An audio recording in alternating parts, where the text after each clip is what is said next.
ایسی خوبصورت ویڈیو کے لیے چینل کو سبسکرائب کریں۔ جسے اللہ دے اور وہ خرچ نہ کرے۔ 82 دفعہ قرآن میں آیا ہے خرچ کرو، خرچ کرو، خرچ کرو، سخی بنو۔ اللہ کی سخی سے دوستی ٹوٹتی نہیں اور کنجوس کے ساتھ دوستی لگتی نہیں۔ عبید اللہ بن عباس اہل البیت، ان کی سخاوت کے چرچے تھے۔ کسی نے پوچھا آپ نے اپنے سے بڑا سخی بھی دیکھا ہے؟ کہنے لگے ہاں دیکھا ہے۔ کہاں؟ کہا میں سفر میں تھا، بارش شروع ہو گئی، صحرا تھا، ایک بدو کا جھونپڑا ملا، میں نے کہا پردیسیوں کا آؤ، اس نے پورا اونٹ ذبح کر دیا، 2 ہم آدمی اس نے اونٹ کر دیا۔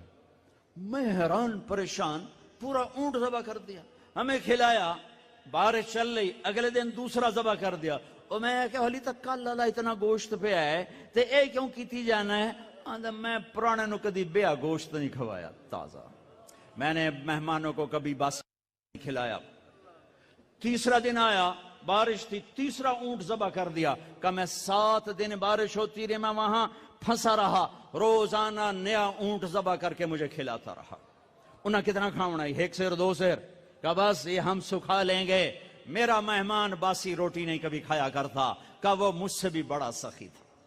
حاتم تائی سے کسی نے پوچھا اپنے سے بڑا سخی دیکھا؟ کہاں دیکھا ہے؟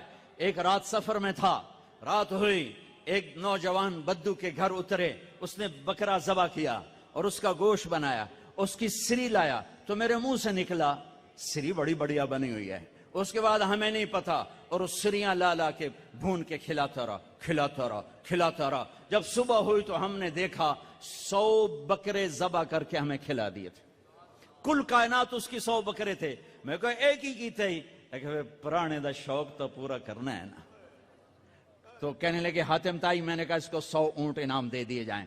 حاتم تائی کے پاس 100 اونٹ دینا کوئی بڑی گل نہیں، لیکن ایک غریب آدمی کا 100 بکرے ذبح کر دینا، ساری کائنات ذبح کر دی اس نے۔ اور ابھی تو اسلام بھی نہیں آیا تھا اور یہ سخاوت تھی۔ ارے تم تو مسلمان ہو پھر بخیل ہو، رب العالمین کہتے ہو پھر پیسہ نہیں خرچ